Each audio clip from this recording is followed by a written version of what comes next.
Monsieur le président, madame la ministre, mes chers collègues, nos concitoyens subissent depuis des mois des campagnes massives de démarchage téléphonique concernant le compte personnel de formation.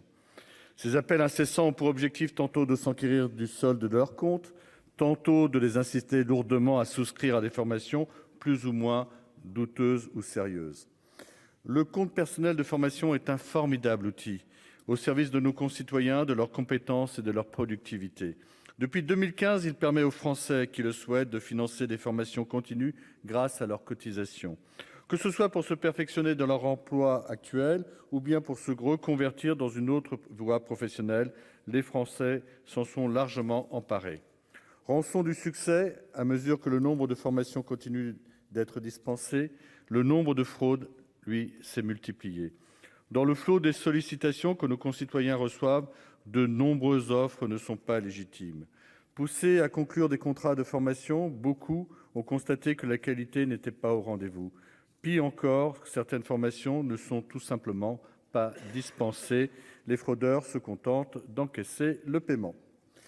Dans un domaine qui est en train de devenir un véritable Far West, il nous faut légiférer. C'est tout l'objet de la proposition de loi portée par notre collègue Martin Lévrier.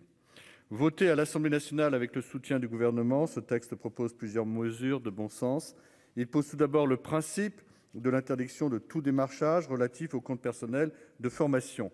Il se trouve que ce matin, j'étais au téléphone avec un maire, le maire de Nozay, qui me disait que tous ces élus, sans exception, avaient tous été appelés pour être, poussés à une formation qui n'avait pas de sens.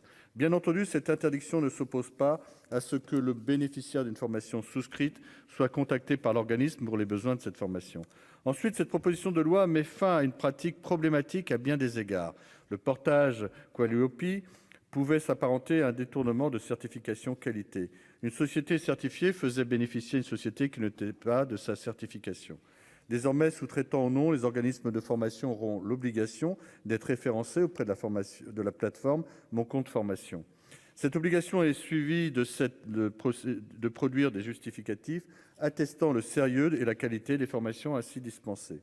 Enfin, les instances chargées de la lutte contre la fraude voient leur capacité de coopération renforcée en échangeant leurs informations. Elles seront plus efficaces dans leur mission.